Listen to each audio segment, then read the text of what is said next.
Qual que é o primeiro passo para montar um partido? Eu tenho o sonho de criar o partido da candidatura independente. Eu queria criar esse partido. Não, assim, o primeiro, a candidatura independente, ela podia ser fácil se fosse tranquilo montar partido, se não tivesse problema nenhum. Podia ser uma canetada criava a candidatura independente. Mas aí, Monarca, olha como é que começa o processo. Aí, a primeira coisa, você tem que reunir 101 fundadores. E você me pergunta, mas por que 101 e não 100? Para não ser 100. Só para não ser 100, né? Para não ser 100. Aí você tem que montar 101 de 9 estados diferentes da federação. Aí a gente foi fazer isso. Em 2010 eu tive um problema de saúde que não deu para fazer nada. E aí, final de 2010, eu voltei e falei, não, vou montar esse negócio. Aí tinha que fazer um estatuto, não sei o quê. E a primeira coisa, o que é? Você junta essas pessoas, aprova um estatuto, o estatuto diz basicamente como é que o partido vai funcionar, o que pode, o que não pode. Como foi essa elaboração do estatuto? Porque é uma peça importante do quebra-cabeça. Voltando só à pergunta do Igor, aí eu peguei, tinha um cara que trabalhava, quer dizer, eu tinha um sócio no escritório, a gente fazia gestão dos nossos recursos, eu falei, Fábio, estou pensando em montar que tal? Vamos? Não, estou dentro. Um outro cara que trabalha, João, eu estou dentro também. Aí um do lado do Rio, não, vamos embora. Aí, o estatuto, eu fiz o seguinte, fui ler, me indicaram um advogado, que na verdade eu já conhecia, que tinha trabalhado lá para a gente no banco, chamei, vocês conhecem? Não, a gente conhece um pouco, podemos fazer. Aí eu entrei na internet e baixei o estatuto do DEM, do PSDB, do PT, desses maiores, e comecei a dar uma lida, né? O que você achou dessa lida? Olha, aí? a primeira coisa que me chamou a atenção... Tudo legal, não, mas olha a primeira coisa que chama a atenção. No estatuto do PT e do PSDB, fala o seguinte, o cara quando tem um cargo comissionado, ou quando ele é mandatário, ele tem que dar um percentual do salário para o partido. Eu já achei isso totalmente absurdo. É rachadinha na lei. Exato, e olha só, se você é um partido, você quer que tenha o quê? Que tenha um monte de gente com cargo comissionado, ganhando o maior salário possível. Eu falei, os partidos já nascem com um conceito totalmente contra o cidadão. Devia ser ilegal esse estatuto, inclusive. É um estatuto que deveria ser ilegal. Você não pode ter no estatuto que o cara tem que dar dinheiro pro partido. É isso, mas tá lá escrito. Sentido. E assim, e não é só que o cara dá, ele assina um compromisso, faz débito na conta. O cara recebe o salário, débito na conta já 10%, 15% já vai pro partido.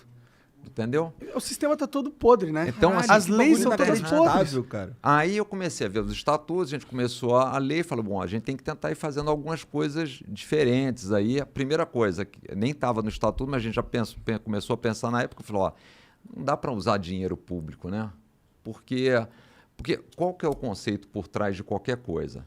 Se ninguém gosta do seu programa, ninguém assiste. Se ninguém assiste, ninguém faz propaganda aqui, não tem patrocinador. Se não tem patrocinador, você vai morrer de fome e o programa fecha. Então, de duas mãos, você fecha o programa, você melhora o programa.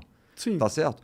Essa deveria ser a lógica no partido, tá certo? Se ninguém gosta desse partido, ninguém dá dinheiro para ele, o partido fecha. Aí fica, mas o Brasil tem 30 e poucos partidos. Claro, 30 e poucos partidos recebem dinheiro público, quem é que vai fechar? Imagina você montou 50 restaurantes e fala, todo restaurante vai ter dinheiro público. Ele falou, quem montar restaurante vai ter dinheiro público.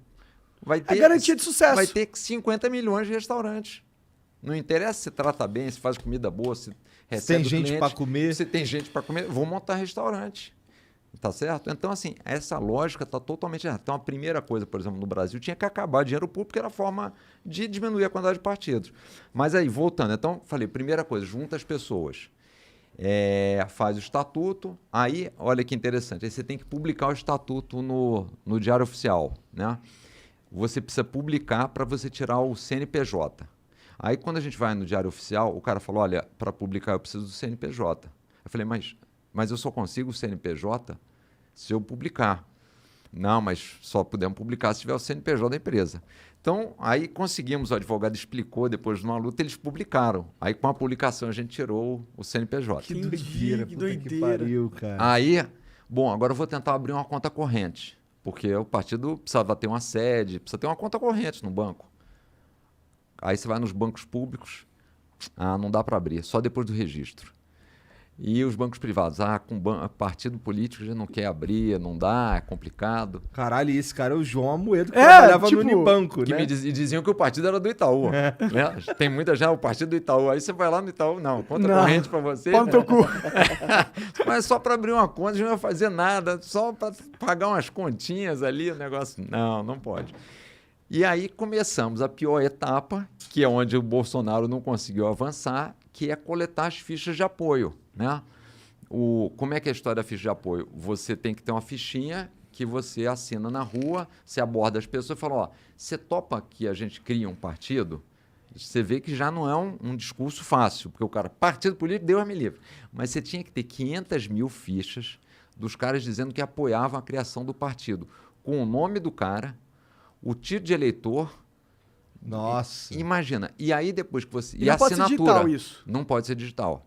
E a assinatura do cara. É feito para dificultar. É feito para dificultar. Porque quem está lá não quer ter concorrência. E outra, se você facilita a abertura de partidos, fudeu também. Como que você vai bancar todo mundo, né? Mas se não tiver dinheiro público, não tem problema nenhum. Tá certo? Você mata as duas coisas. Então, o que os caras fazem? Duas coisas erradas. Eles dão dinheiro público, aí, dado que deram dinheiro público, vamos dificultar. Então, é um erro para compensar o outro erro. Agora, só que aí vai piorando. Você pega as assinaturas. Aí que você pega as assinaturas, você tem que mandar para os cartórios eleitorais para eles validarem. O que aconteceu? Aí, no primeiro momento, a gente pegou uma empresa, sentou com todos os caras e falou o seguinte, ó, a gente precisa que vocês vão para a rua, e a gente explicou o que é o partido que nasce sem políticos, onde todo mundo vai ter que ser ficha limpa, explicou quais eram os principais critérios. Não explica muita coisa para o cara, você vai lá e só dá essa coisa e vê se o cara quer apoiar a criação. Aí a gente recebeu as fichas dessa empresa que a gente tinha contratado, mandamos para os cartórios eleitorais. Aí os caras começaram a ver, algumas fichas não batiam. Entendi. Aí não batiam as fichas, um ou outro eles ligavam para a pessoa, o cara falava, não assinei isso aí não, essa não é minha assinatura. Ou, eu não sei se foi a empresa ou o funcionário da empresa que ia. Aí eles mandavam as fichas, aí o cartório eleitoral manda para o Ministério Público, o Ministério Público manda para a Polícia Federal. Nós fundamos o partido no início de junho de 2011. Em meados de 2011 eu estava viajando, aí recebi um telefonema dos advogados, falou, João, vai ter que prestar uns depoimentos lá na Polícia Federal, porque estão dizendo que o partido falsificou a assinatura. A minha esposa estava do meu lado e falou, João, vamos desistir. A gente está fazendo um esforço danado para tentar melhorar o Brasil. Você está tendo que dar depoimento agora na Polícia Federal para um negócio que você está querendo só ajudar. Mas o fato é o seguinte, eu sou daquela tese de quando tem desafio eu fico mais animado. Empenhado. Eu falei, não, vou... Quer dizer que é impossível, então? Então, vamos montar. Resumo da história. Teve casos de eu ter que ir para a Polícia Federal, por exemplo, aí tinha ficha em Salvador, que os caras pegaram. A gente mandou, aí o cara achava, a tese é que eu tinha ido para Salvador e eu tinha falsificado as assinaturas. Então, eu ia lá na Polícia Federal. Eu não acredito que o cara realmente pensou isso, Quando foi a última vez que o senhor esteve em Salvador? Aí eu falei, uns 3 anos atrás. Ah, tá. E aí, sem mentir, tinha uma frase lá, eu me lembro, eu voltei à escola lá quando você estava melhorando a caligrafia, né? Falou, então, escreve aqui 50 vezes essa frase.